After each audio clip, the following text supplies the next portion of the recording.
The real cool thing about working with crepe hair um, is really the control. You get an obscene amount of control over just how you want their hair to sit on the face or the sculpture here or on a mask. You know, if I want the hair to stick upwards, I can just take a piece and just sit it like that, and it will naturally come up off the face like that. If I wanted to lay more down and trim, I'll go like I did here, where it's laying more along the actual um, line or shape of the face. You know, so it really gives you a lot of options when it comes to how you want to do that. And crepe hair is not expensive at all. Well, depending on where you buy it from, you can get a strand of this for like at some places $6, other places $9. Um, they really don't charge different prices according to color. It's kind of across the board, which is good, you know. But yeah, and color wise, oh god, reds, blacks, white, yellow, blonde. I mean, all types of colors they have for this stuff.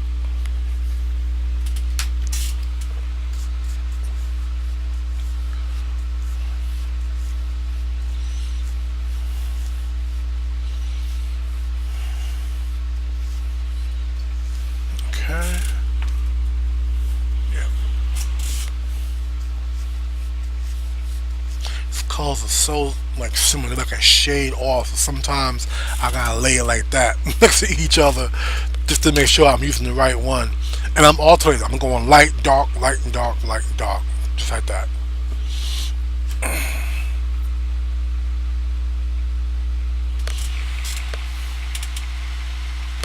Okay. So right about here.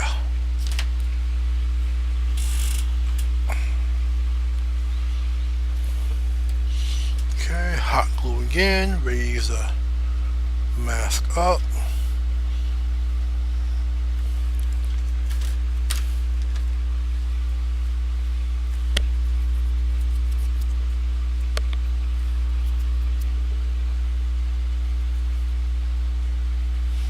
Go. And you just tap it.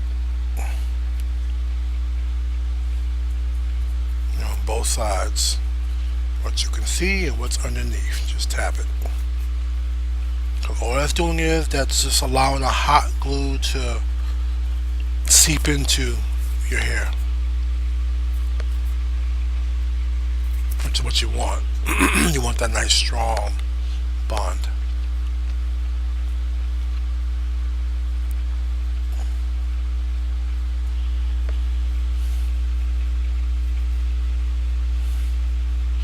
Another trick too, whatever your trick or technique, um, as you're doing this, like me going light dark light dark light dark is cool because when I go to do the second row I'll reverse it. You know, instead of doing light as the first one, I'll do dark as the first one, then light, then dark, then light, then dark. That's great when you want a nice blend of the colors. Unless you want to have that striped look, then you would do, you know, the full row of light, a full row of dark like that to get that effect.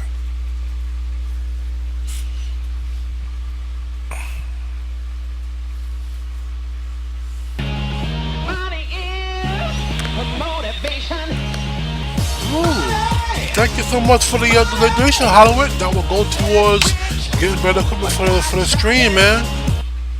Good looking on you, man. Good looking on you. Thank you for the fat dragon loot. Alright, so now I have my soul patch here and it's covering this whole area. So what I'm going to end up doing is I'm going to put some glue right up underneath here and then put a little bit of this down here just to have some more thickness of the hair down here in this area.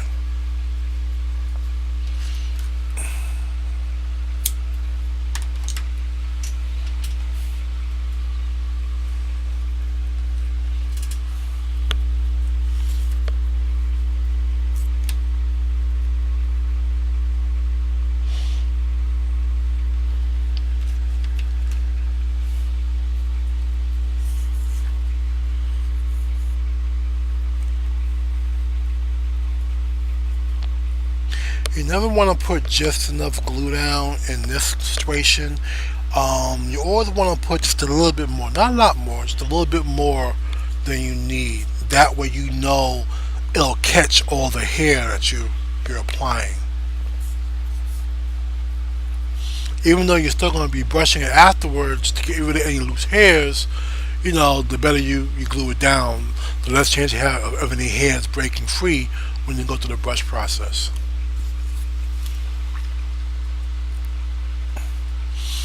And of course, after I'm done putting all this down, I will get out the scissors and I will trim it, according to the picture.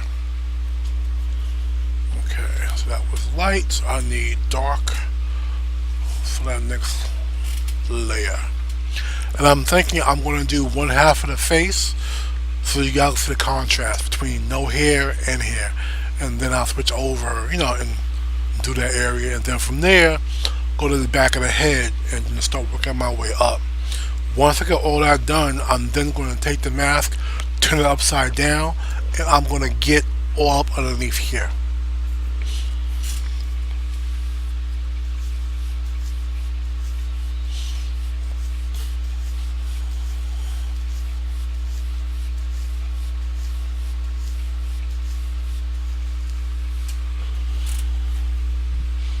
I think I want to get maybe like find myself an audio track of a dragon's roar for when I get donations. You hear the dragon's roar, I think it'd be kind of cool.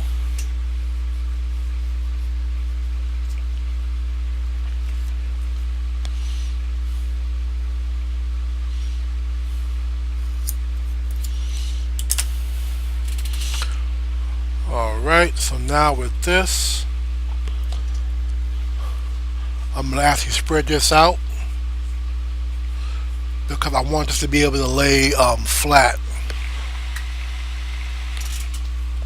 kind of like in the picture a little bit. So instead of having the ends all bunched up, you spread it out. That way the glue has more of the hair to catch that way.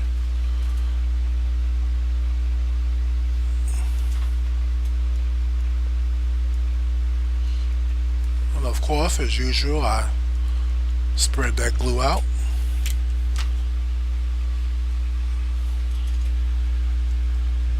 Now, if you're scared about maybe burning yourself with the hot glue, you can use a stick, wooden stick, and then just tap it out like that.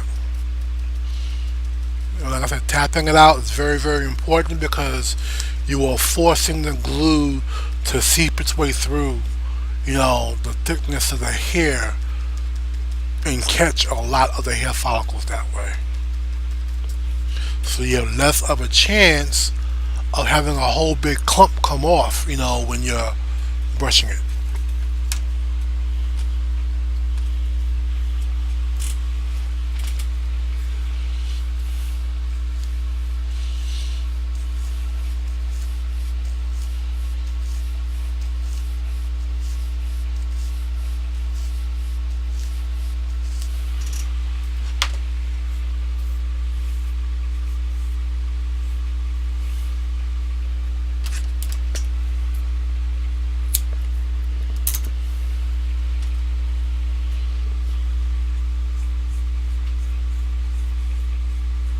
You could also play around with the thickness in beards or fur that you're doing.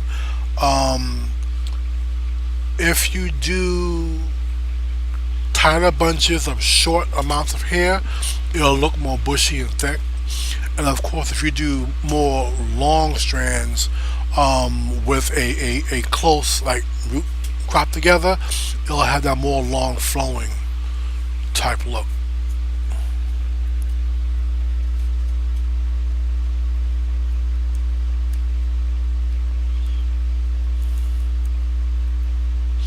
And it's okay if you get a little bit of glue on the hair that's around it, as long as you know the piece you're laying down is going to cover all that. It's all good.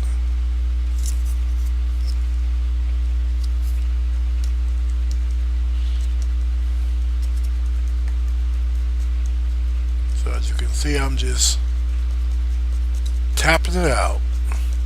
I don't want to hold it in place because some of the glue might seep up and attach itself to the stick, the painting stick.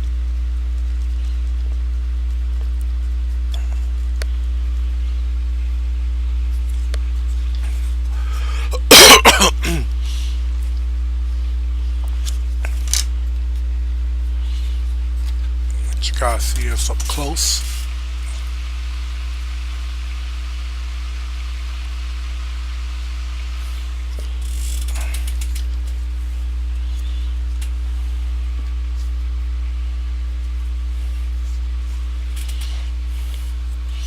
So as you can see, this is definitely a process.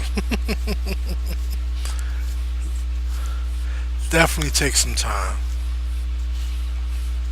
And if you notice the way I'm doing this, I'm laying the hair down, I'm putting my brush down with a little bit of force, a little bit of pressure, and then I'm pulling the hair up through it. That helps to pull the hair out so it's not, all tightly packed and stuff.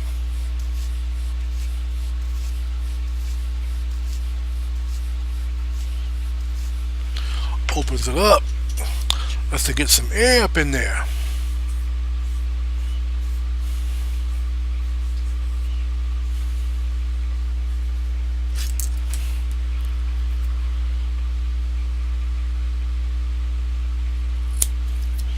And I do want his hair to have a full look. So as you can see, I'm not cutting it too long.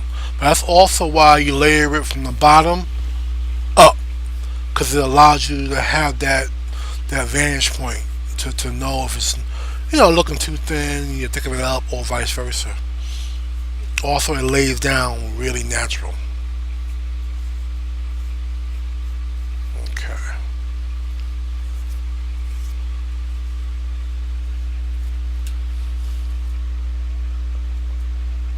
There is another method that is used in Hollywood. It's called hair punching.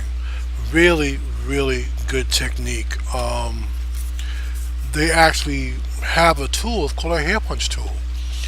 If you want to make a gala version of it, what you do is you get a sewing needle.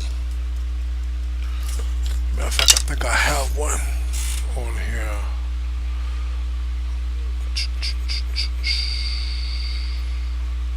Yeah, I got some funky round shaped ones. But what you do is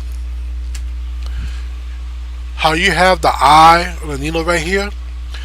You get a pair of wire cutters, and you're going to cut it on an angle like that. So you still have a little bit, like cut it in half, but diagonally basically. So one side is a little taller than the other, but you still have that, I guess, the little divot, the little U showing.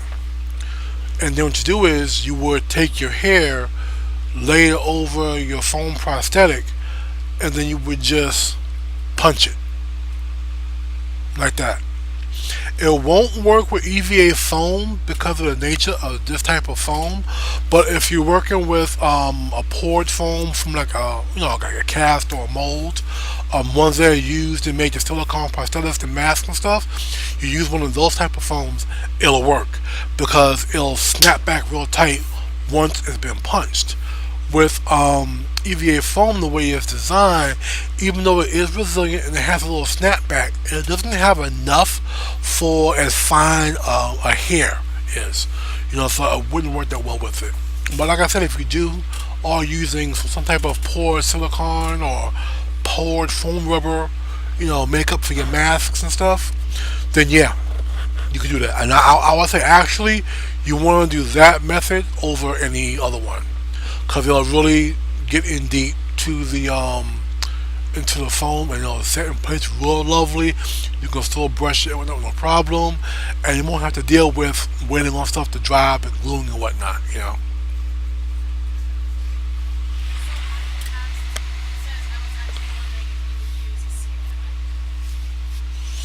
Yep.